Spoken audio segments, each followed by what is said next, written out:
reviennent sur notre droite, avec un tableau qui, cette fois, vient illustrer une situation que l'on a connue il y a 80 ans. Et oui, il y a 80 ans,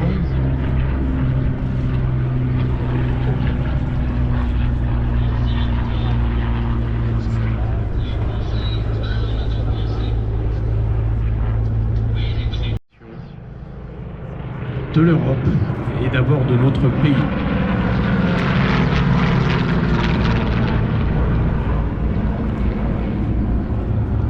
Imaginez que sont réunis dans le sud de l'Angleterre près de 900 d'accommodation militaire de l'humanité et le Spitfire. On va revenir bien sûr sur le Spitfire. Tous deux ont les bandes du débarquement. Allez François, qu'est-ce que c'était ? Et le prélude d'une opération navale hors du commun et d'une opération terrestre qui se prolongera jusqu'à Berlin, presque un an après. Le Douglas qui nous est présenté est né C-47, précisément C-47 B-35DK. Ça vous parle pas, mais ça veut dire simplement que cet appareil était configuré pour tracter des planeurs. Il a fait la fin de la guerre dans le Pacifique. Il n'a pas fait le débarquement, mais il a fait le CBI, China, Burma, India. Il a combattu de la même façon que les avions ont combattu en Europe, bien sûr. Débarquement de Normandie, puis le débarquement de Provence. Ils ont combattu à l'autre bout du monde. Il est rentré dans l'histoire, cet avion, dans la nuit du 5 au 6 juin. Il est devenu l'avion de la libération, un symbole, une icône. Il a poursuivi sa mission tout au long de la guerre. Il a continué à livrer des munitions, à transporter des blessés, à continuer de franchir cette rivière qui est stratégique pour accélérer la route vers Berlin et la libération du pays. Et cet avion que vous connaissez si bien, Alain, aura participé tout l'été à ces différentes commémorations, au moins au prochain passage, et cette fois, je crois que je vais me taire pour vous laisser apprécier le chant des cylindres.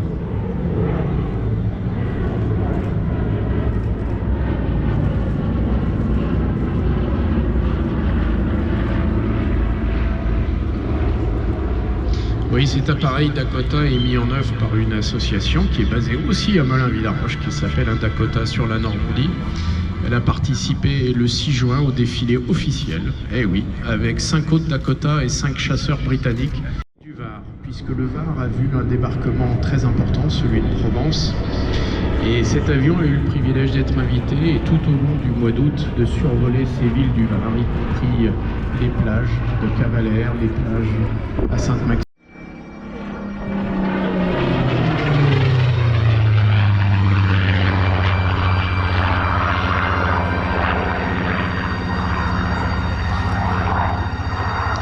Cet avion est une véritable émotion. Elle s'est vaincue, elle s'est battue.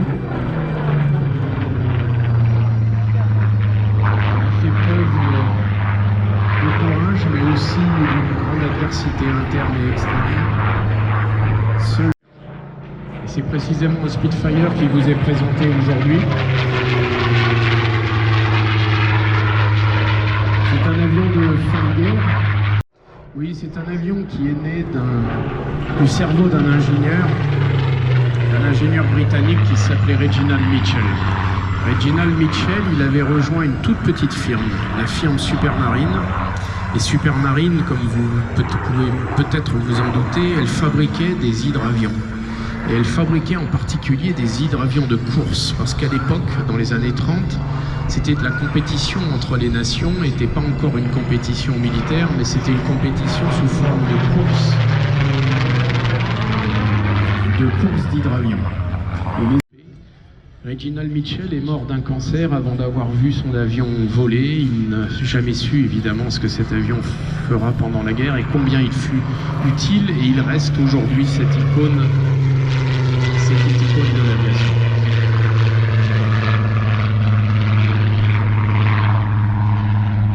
Voilà, Brice s'est passé.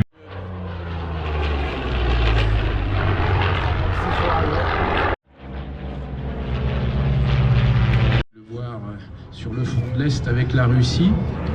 Et d'un seul coup, l'Empire du Soleil levant, le Japon, décide d'attaquer.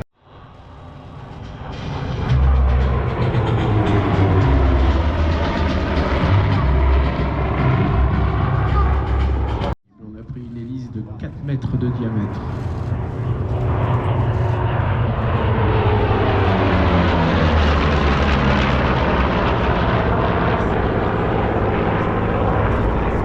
On a un avion où le pilote est assis à 4 mètres de haut.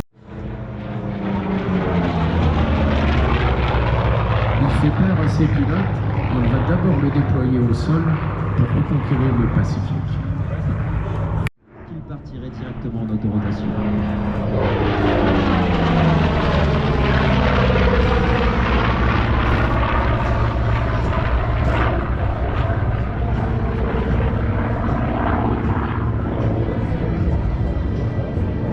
Descendu, tellement les armes sont puissantes.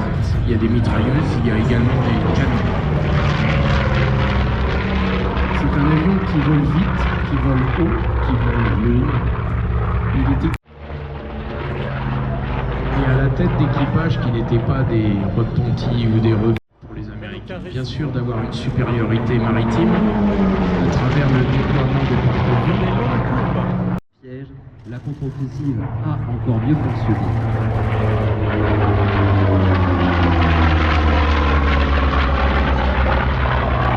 Petit, et pourquoi il était difficile avec ces avions de les intercepter.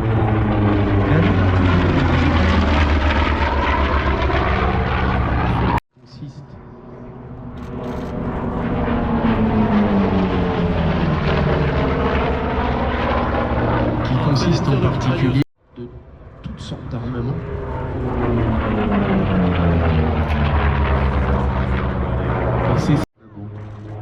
Pour la défense et pour l'armée.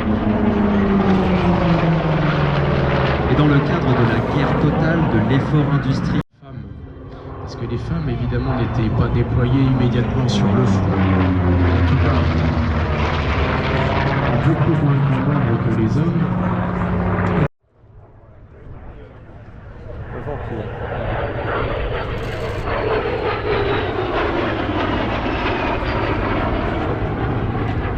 La guerre est maintenant terminée et maintenant de l'air et qu'on allume ce mélange, on va augmenter la pression.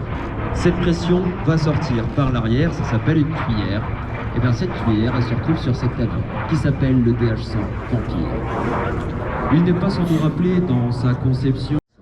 Et on est sur un avion qui a des vitesses de l'ordre de 850 km/h. Aujourd'hui, on en voit une version parfaitement restaurée et on peut...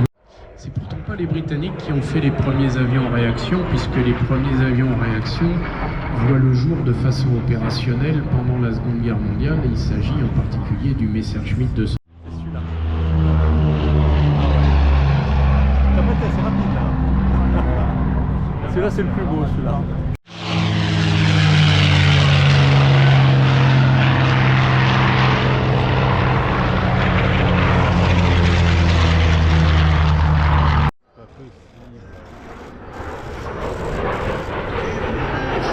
Mais il a une gueule incroyable. Il est vraiment échappé d'une bande dessinée de Romain. En particulier sur la base de Tours, à voler avec ces avions-là. C'est lui. Des d'approche qui sont encore supérieurs à ce qu'on a connu par l'Odyssée. Cet avion, il est conçu autour de son moteur, dont la tuyère d'échappement est finalement... Il est tout petit, là. Il a un peu bien ce qu'il fait, mais il a du mal sûrement. Pour piloter un tel avion, on ne va jamais emmener les commandes amputées, positionnées derrière eux et à manœuvrer à vue. Merci, monsieur. La mitrailleuse.